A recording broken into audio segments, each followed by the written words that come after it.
Welcome back to another exciting episode of the Myth-Busting Locksmith. Now today, on popular demand, I have been asked to show what I have in my doorstep box. Now every locksmith will have either a doorstep box, an emergency box, or an emergency bag, depending on what they call it, but it will be the box or bag that they will carry around everywhere with them in the boot of their car or in their van, which will have an array of emergency tools they will have on hand for whatever they need, whenever, along with other things. Now, because the box that I use is quite extensive and very large, I'm going to do this in two parts. So the first part, we'll be covering all the different picks and associated instruments, and then in the second part, we'll be looking at homemade tools and wires and accessories that I carry in the box as well, but I have added extra.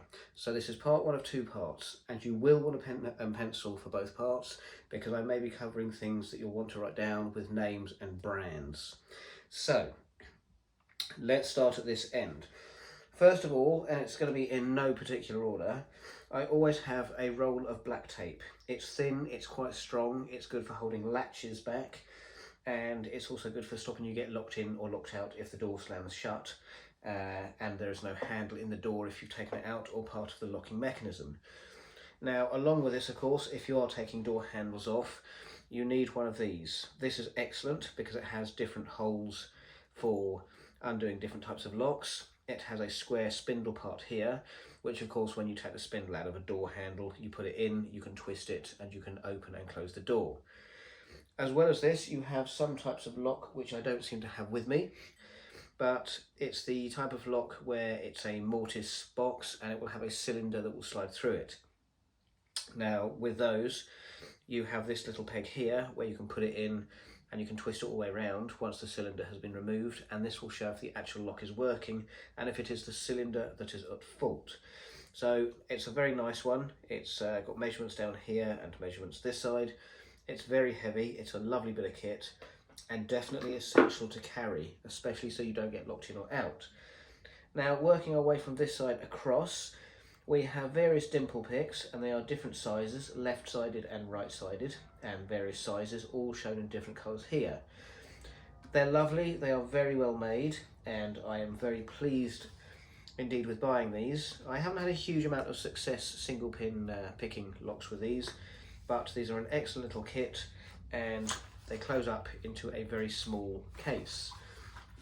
So these are very good. Now, a bit of a controversial one here. These are thumb bypass tools designed to bypass thumb turn locks, where you put it down the lock cylinder and you twist it and it activates the thumb turn and it will twist it open. These came from America. They were very expensive with shipping, so do watch out with shipping costs if you're having stuff sent over. And this, put those there, this was bought in this country, and it comes with different wires and a little Allen key. So you have the little Allen key here, and you have different wires for left and right and different sizes. This is much nicer. This is a very nicely made one. But again, unfortunately, I have had no actual success with thumb turn bypass tools, as I can't seem to get them to work without them getting jammed in the lock. So practice with some cheap ones, see how you get on. I do not get on with thumb bypass tools, I never have. I have followed advice, but I simply get them jammed. So I find that bumping or picking is the way that I will go. Now, along with the tool here that have the special adapters, you of course have the electric boxes and the gas boxes key parts here of all different, you've got 4 different sizes here. You have 3 different ones here of different sizes. So another, it's a simple but a useful bit of kit for getting into electrical or gas boxes. I have little plier things here. I have no idea why you have these, but you never know when these could be useful for pinching the end of a broken key in a lock. But generally, broken keys I have a separate box for. Here, as we move along, we have a plug spinner. So the idea is you have picked the lock, but you've picked it the wrong way. So what you would do is, this is spring loaded, and you would basically sort of twist it, get it stuck in place. I'm not sure I've never actually used this, but you get it stuck in place and you press the button at the end and it spins it around very fast, spins the cylinder around very fast, and then it will flip it in the opposite directions without the pins going back and jamming up. Now the next thing we have is I seem to have a good collection of door stops. Always have a variety of door stops. I've got long flat ones, I've got quite a high one. Wooden one is nice because it won't damage wooden doors or plastic doors. These are good but not always enough grip. I made this small one here for a very low hung door, but always have a few door stops. You never know when you're going to need them. Moving along to shimming and bypassing, I actually made my own here from a tool that we will look at in part 2 of the video, and I basically cut out these different shapes here, and we come all the way along here, and I do have metal tools with a similar edge, and this is very good for if you are trying to bypass a lock. So I'll take this one out for example. Okay, so you can put it in and hook and pull the bolt or latch across. You can do it with this one of 2 different sizes, and as you can see there is a variety, and all of these have been cut from metal handle tools that I've got, because these obviously then fit in a much smaller space, and these are very useful to carry around with you or stick in your box, or if you are lacking in space, these will take up very little space. But as I say, these have been made as templates from a metal long handled set of tools that do exactly the same thing with the same shapes on the end, and maybe we'll look at those in part 2. But as you can see, small little neat pack, and there's some spare cards in the back for making more. Along the lines of shimming, we have some thick mica sheets. Very thick ones, getting thinner. We have some still thick ones here. These are thinner, so these are thicker. So when you look, you can see the 2 different shades. Very thick, thinner. So obviously different flexibility in these and different strengths depending on what you need at the time. These are very nice. Everything seems to come in very nice little leather wallets, which I'm always very impressed with. So I'm going to pop these back in here, try and create a little space. But everything I seem to find with Locksmith World is all very nicely packaged, and sometimes it's nice just to keep it in its packing. Right, more shims. These are actually for painting and plastering, to smooth down your paint or your plaster, but I found because they are very thin and they are very strong, they are also very good for shims, but they do have sharp corners, so they will scratch paintwork and they will damage doors if you are not careful, but outside gates and the like, they are good and they are very, very strong. Now the last shims, obviously better thought out. They are longer. Again, there's a variety of thicknesses, so very flexible but strong, and you of course can always put 2 together and wedge that through the side of a door. Now these have got rounded corners. These have not got rounded corners, and neither of these, and this is why you have gloves. Now there are 3 types of gloves. They are traffic gloves because they come in red, amber and green, and they've got a nice canvas back and they've got rubber front, and these are very good, and you should always carry a pair, and you should always wear a pair if you are dealing with shimming, because these are sharp, these are sharp. These will protect your hands from getting sliced to bits. If you don't wear these, your hands will get sliced open. So that's the gloves. We're going to carry on this way. So a little tease for later. This is actually a tool I made myself, and this is for going in and pulling a latch sort of out of the door frame and into the door. So in, hook, pull across. It's also good for hooking things from inside, but as you can see, it's a very specific handmade tool. I've managed to get through doors with this, but it's kind of a situational thing. I've made it on the job, got in the door, that's all I needed to do. Very, very useful. But we're going to cover handmade tools in part 2. So while we're up this end, we start on more picks. These are very good. There's a wide variety of notches and shapes on these. They are very, very bendy and flexible, but this way they are very strong. I've had medium success with these, but it's always good to have the option. Also, while we're at this end, lubricating your locks, you will of course know GT85 spray. Has a little tube to stick in the end of the nozzle to pop it in here, just like you do with other sprays, for very accurate spraying down your keyhole or your keyway. GT85 spray, that's all you want. No WD-40. If you're using Ultian or Brisant locks, of course you want the Ultian XM. This is a graphite powder. It is quite expensive, but this is what you need for your Ultian and Brisant locks. It's the recommended stuff. It's the only stuff you want. It's the only stuff you need. Right. Rubber gloves, in case you're getting messy or dirty or you don't want to get covered in grease. So I've stuffed a load of latex gloves in a little plastic container. Always carry spare gloves. You have no idea what you're going to come across. And I find so much, I actually have to clear a space and clean an area to be able to do the work. And spending 20 minutes trying to clear a space to get to a lock is ridiculous. You get it a lot, and some places are filthy, so wear gloves. Again, another little knife. It's got various blades on it. They are razor sharp, so I'm really going to watch my fingers here. But you always need a little pocket knife. This is a lovely little one I was given as a gift by somebody, and it stays in my box and I carry it everywhere. So while we're over the side, we are looking at more picks, and there is a large range. These are rather fancy. They're Chinese. They are very heavy, and there is a variety of different shapes. I have found, because these are curved, you can't really see it too well, but because these are curved, these are very good for these smiley face locks.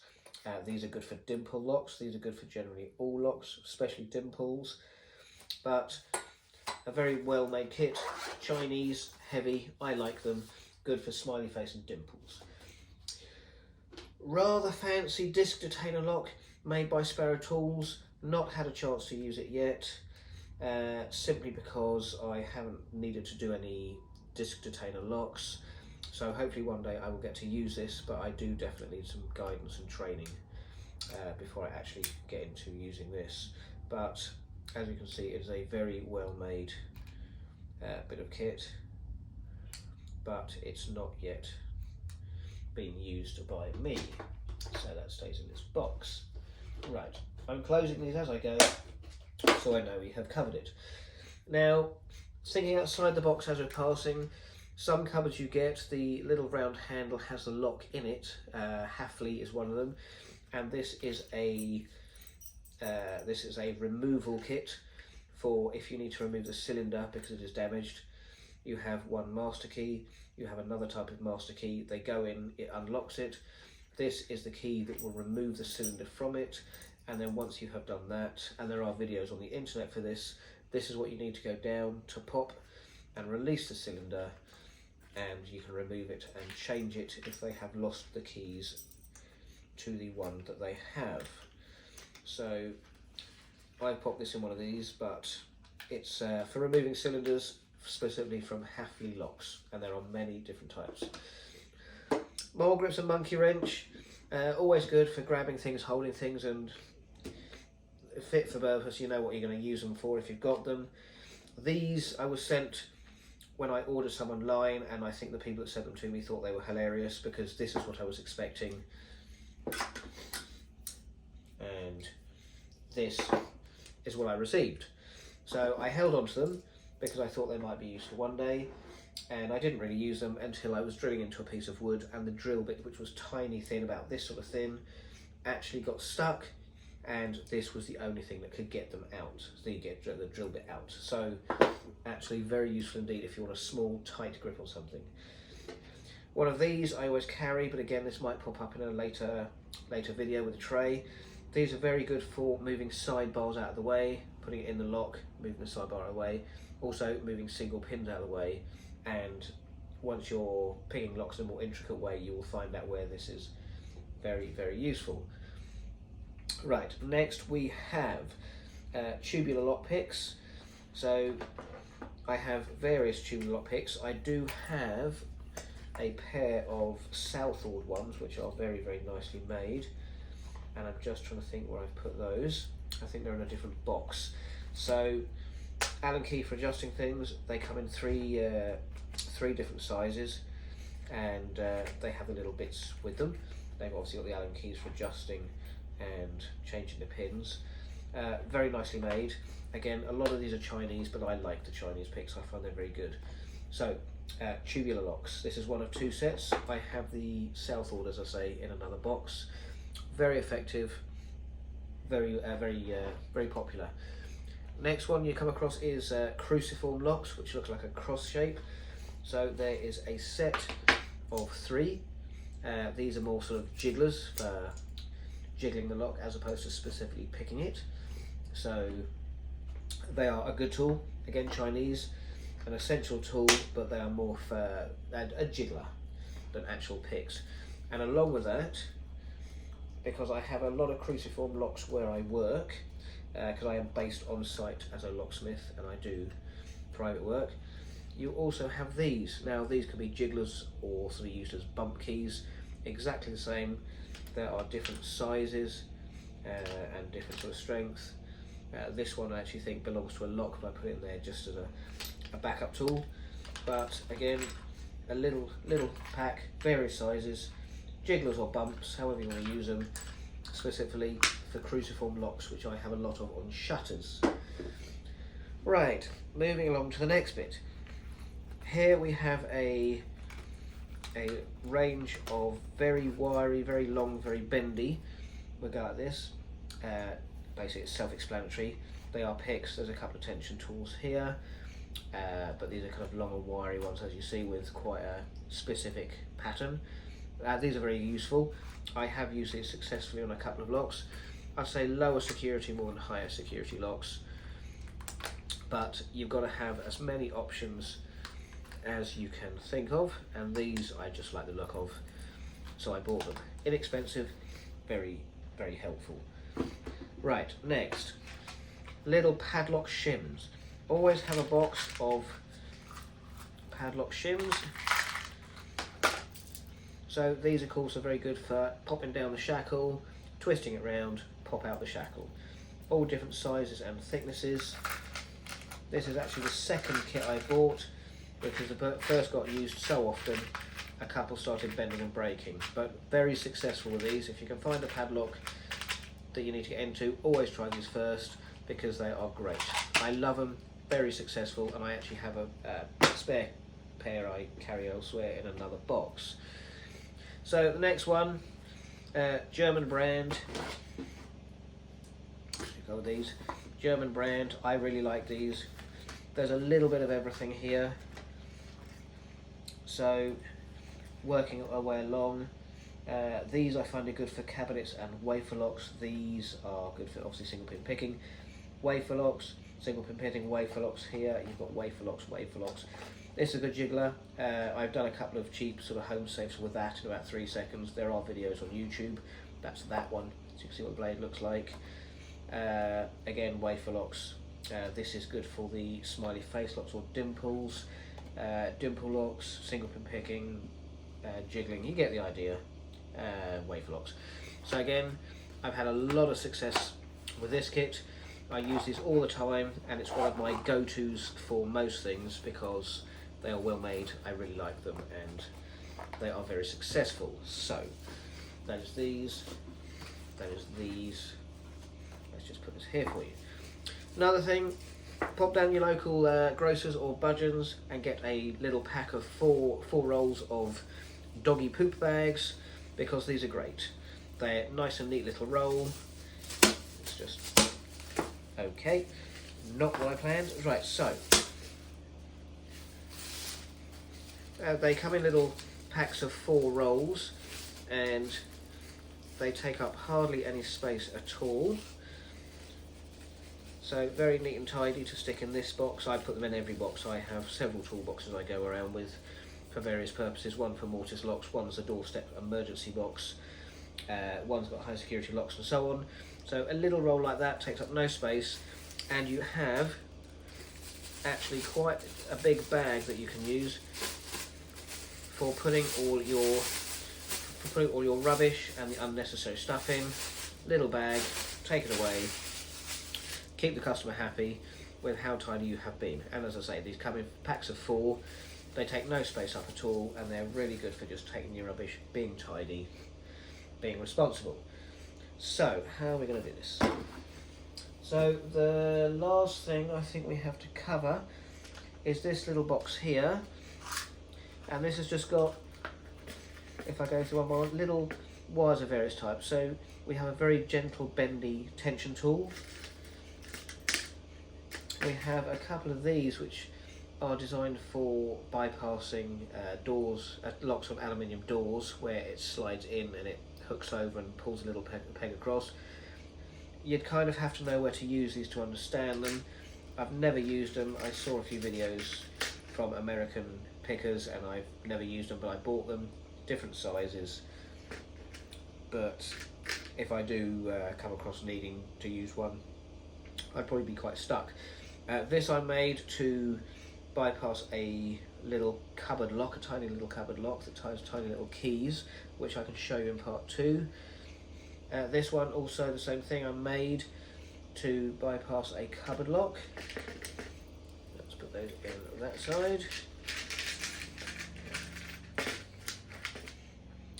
Another tension tool for you, another little bypass locking pick for you, and it's literally designed, it's on metal doors, it goes in, so it goes in if you say beside the lock, and it hooks on a little catch and it pulls it back.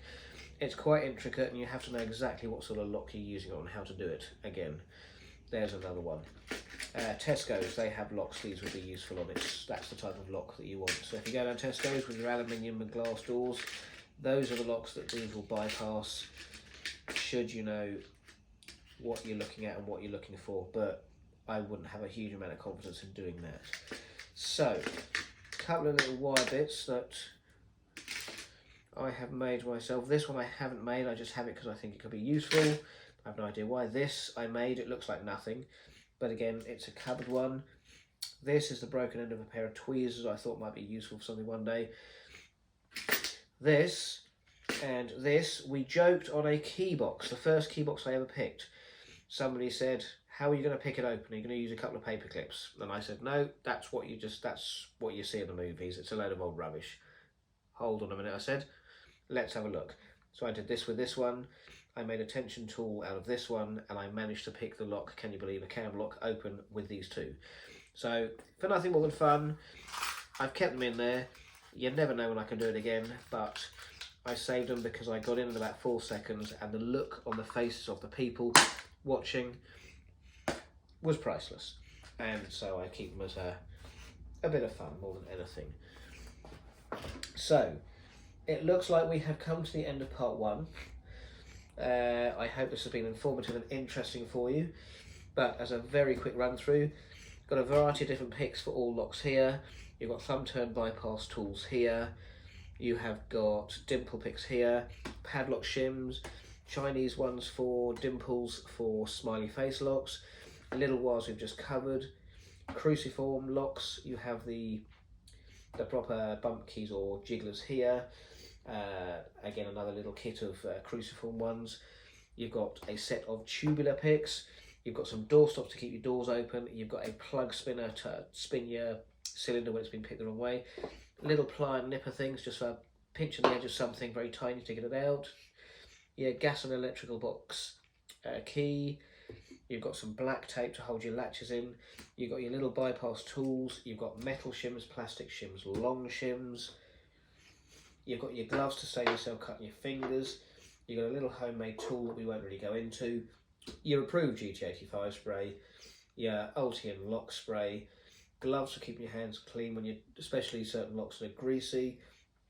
A variety of rakes and so basically raking picks here. One of these, of course, essential. You take the handle off, you take the spindle out, you're going to need this to open the door. And of course, if you take the cylinder out the lock, this will go in and go clunk, and this will show that your lock is either working or not working, and so you can then approach your work from there. Mole grits and monkey wrench, also useful for everything. Little ones, very good for more delicate work, but still a very tight grip. And right at the end here, a little pocket knife. So this is it for part 1. This is only some of the stuff that I have in the box, but if you join me on part 2, I will show you the rest of the stuff that I have, and most of it's handmade tools and more intricate stuff, and I will show you the box that they come in and some little extras that don't fit in the box but I would recommend. So I really hope as part one this has been interesting, because a few of you have been asking what do I keep in my doorstep box. So this is a lot of it, but not all of it. So please come back and join me for part two, and we will look at what I keep in that box. Thank you very much, and good night.